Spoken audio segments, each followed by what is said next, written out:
Alright, what's up guys? So on the back of G-Star 2020, which is still ongoing, there's still stuff that we're waiting for from that conference.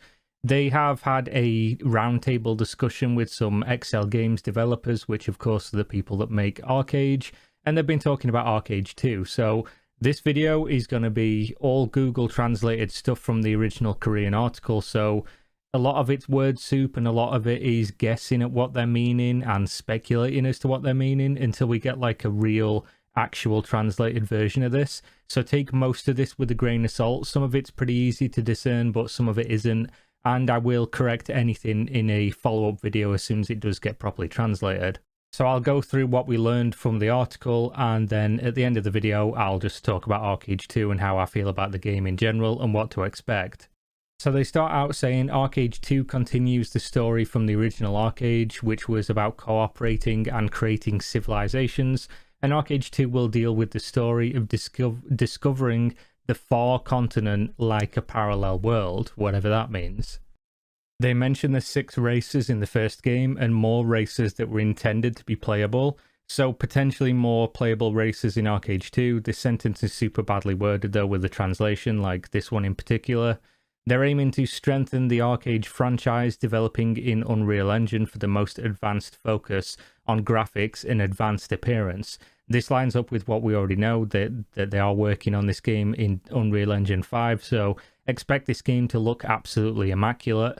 They recognise that ArchAge had a lack of connectivity between certain game elements, and ArchAge 2 is going to focus more on the core elements with a more complete game in which trading and housing are linked. So this sentence was particularly word soup and could mean literally anything, but if I had to guess, I'd go with they're focusing more on the sandbox elements and linking together with a major focus on housing and trade, just like the original game was back before the move to Daily Gate, or at least that's what I hope. They do mention trading and housing and connecting things quite a few times throughout the article. The story will be delivered by the same people that did the original ArchAge story, so for anyone who followed that story, expect more of the same pretty much.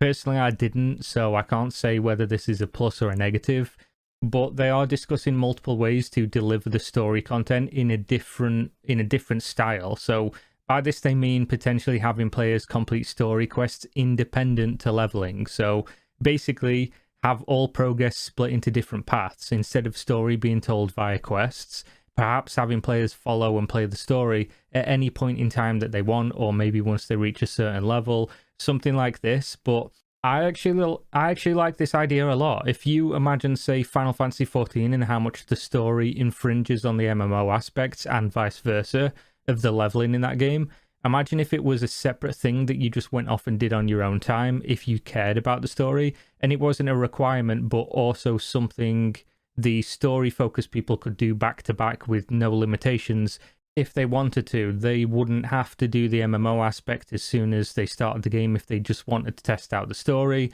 and vice versa. People who didn't care about the story could just do the leveling stuff. It seems like a really good idea actually, and it allows people to play what sections of the game that they want to when they want to, and that's something I could see working really well if incorporated correctly. And of course I'm using the Final Fantasy XIV example not because I don't like the game, but because it's the game I think of in our genre that has the most obvious story focus that most people have played. Obviously Final Fantasy XIV is mad popular, so seems like a pretty good example. So here they talk about what will be the differences in ArchAge 2. They're talking about succession and development on the previous work of ArchAge, so it's going to be very much the same, and they're expanding upon what the game already has. They're designing the entire social system to center on trade contents though, and this is a key word that they underline repeatedly: trade.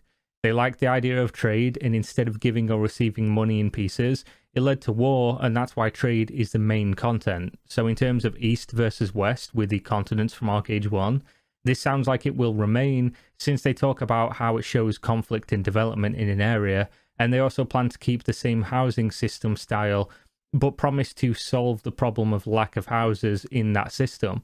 I personally hope this doesn't mean instanced housing, as I do think that was one of ArchAge's big selling points, but this is going to be a totally subjective thing that's dependent on what you enjoy.